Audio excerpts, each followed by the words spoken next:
Carl and Dan here from Brrraains A Head-Banging Life, gbhblofficial.com for short. And it's track by track time, sticking in a modern era. In fact, released September 11th, 2020. It is Folklore, Myths and the Legends of the Brothers Keg by the Brothers Keg, their debut album by the Psychedelic Doomsters, released via APF Records. Big fan of this album, got it on vinyl. In fact, I should have grabbed it and brought it over here, but I didn't think. It's all over there. I'm not getting up to do it now. Big fan of this album, big fan of this band, big fan of it when it was released. And I kind of chose this one on a whim, really. It was like, oh, what should I do? What should I do? Looking for my tracks, my albums on stream. And went, oh yeah, Brothers Keg. I was like, all right, that could be fun and interesting and potentially torturous for Dan, based off length of tracks. That'll be one to throw his way. So you kind of know what I think of it. Did you have a good time? It's okay. My issue with it, I like a lot of the instrumentation. I'm a big fan of the mix. It's quite fuzzy. It's groovy. I'm not a fan of those vocals though. I think they really throw the whole thing off. Interesting. Like I was really getting into it, and the vocals came in, and I was like,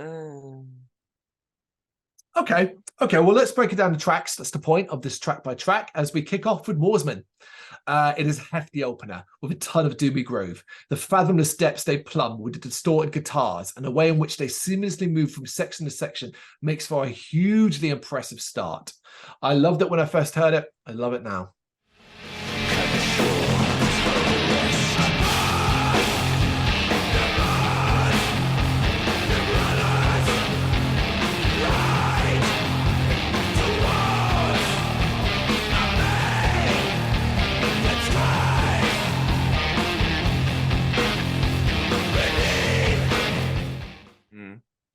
I like it. My problem, once again, being those vocals. I love the fuzzy groove though.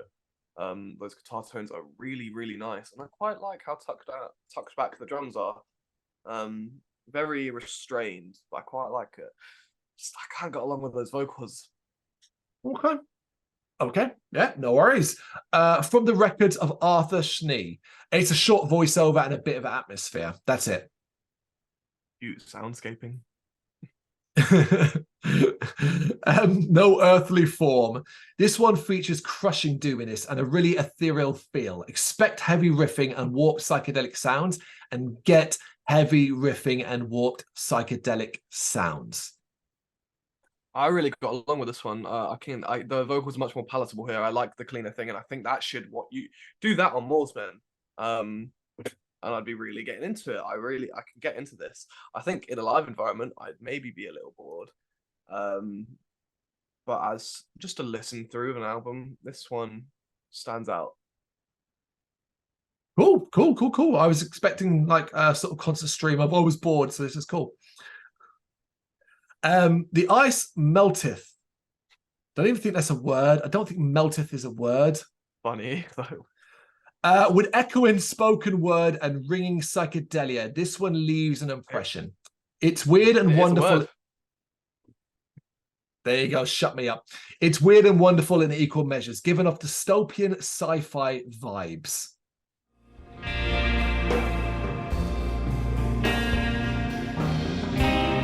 That is not dead which can eternal lie, and with strange eons even death may die.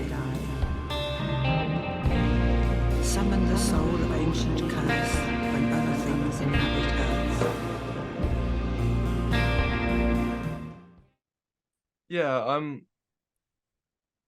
I get along with it. It's quite nice and soundscapey. And it kind of the name makes sense for it. I could see this being played in like on top of a mountain somewhere. And like I've run out of food and I'm like dying, and this is the last thing I hear, you know. Okay.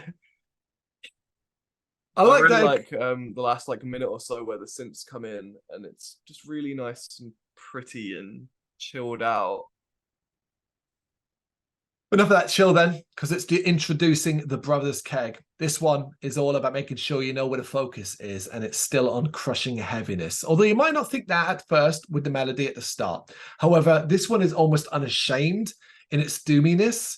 And I think, you know, if you've got a strong taste for that kind of sound, the doomy, you're going to love this. I do, so I love this. I am not as well versed in that sort of thing, but I still quite get along with this one. The vocals I actually enjoyed in this one.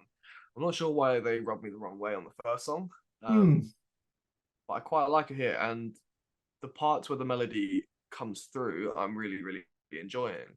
I'm not sure I see the heaviness particularly. I hear the riffs, but I don't think they're not making me want to move. You know, it's quite slow, but I'm still enjoying it nonetheless.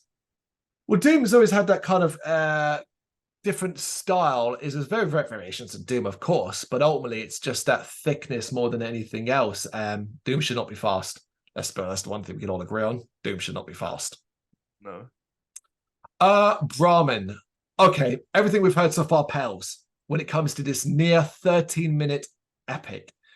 It's Brrraains, and it is an absolute beast. It is an absolute epic. This is startling stuff as the band takes us on a journey filled with all manner of emotions, from the doomiest of doom to the atmospheric voiceovers to the haunting vocals and epic peaks and valleys. This is the one. This is the most amazing showcase of the talents of this band. This is the one, people.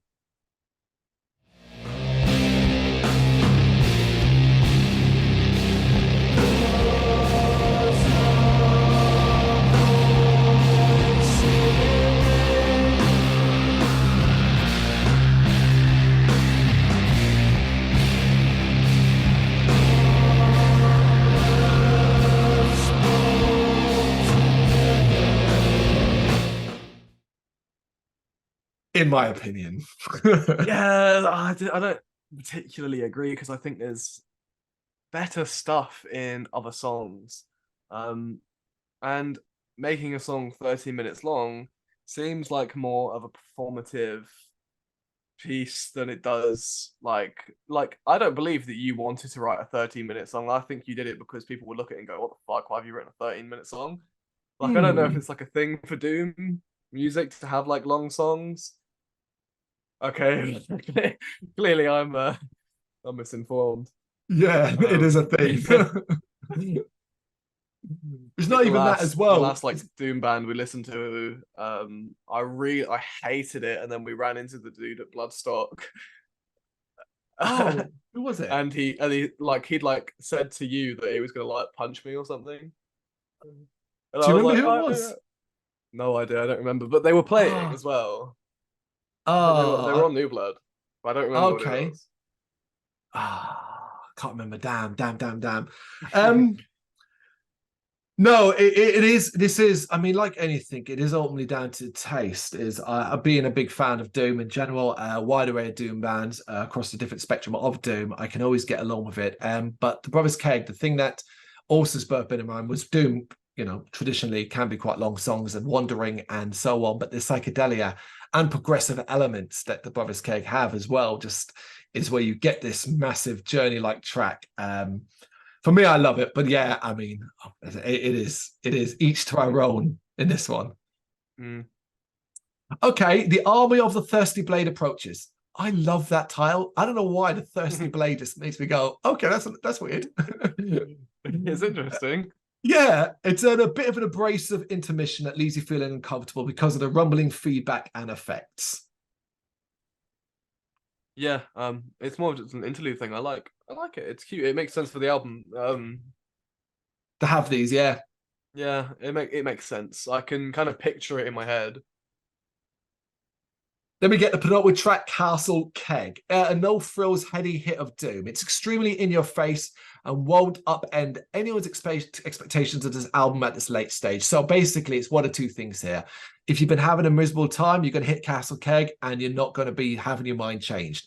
If you've been enjoying it thoroughly at this point, you're going to continue to enjoy it up here as well. It's fine. I have no real crazy amount of thoughts about it. It's maybe a bit intrinsic of the other stuff. Same sort of vibe. It doesn't really impress me like maybe the Ice Meltuff did. Okay. Yeah. Well, we're done here then because it's epilogue. And it's a melodic outro with voiceover, basically a chance to take a breath before you hit play and start it all over again. Because while there are big tracks on this, it's not an overly long album. They haven't done gone over the top here and done 14 tracks and an hour and 20 minutes long album. It's not like that as well. It's still quite concise in that regard. So it's perfectly fine. Nothing really to say about Epilogue. It's an outro. Yeah, that's it, isn't it?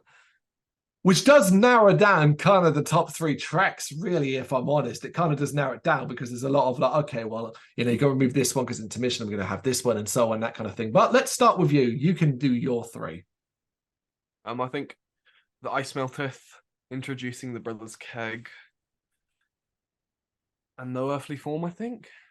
Okay. I feel like you've gone out of your way just to purposely dance around the ones that I would have chosen. So I've got Moorsmen. I've got Moorsmen and Brrraains, of course, and introducing the Brothers Keg. So we do match up on that one. So I guess there we have it, right? If considering we're coming from this from 2 very different angles and feelings and tastes on doom and psychedelia in general, the fact we've both matched up on introducing the Brothers Keg. So if we instead of doing 3, if they narrow it to 1, I feel like that would probably be the one that most people should check out, because if you liked it and I like it, that's kind of says it's a nice middle track for most people if they want to get to know this, especially because we're coming from 2 probably opposite sides of the spectrum. To meet on that one, exactly. It is a good sign on that track, although between us guys, just go listen to Brrraains and don't listen to that fool. But there you go. It is Folklore, Myths and Legends of the Brothers Keg by the Brothers Keg. You got any thoughts on it? You know what to do. Let us know in the comments.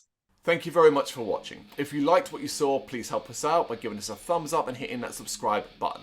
If you really liked what you saw, consider donating to keep the website and channel running by buying us a coffee via our coffee page or picking up some merch from our Big Cartel store. You can check us out on gbhbl.com as well as via our social media, Facebook, Instagram and Twitter, as well as listen to our interviews via SoundCloud, Apple Music and Spotify. Just search for GBHBL. Games, horror and heavy metal. What else is life for?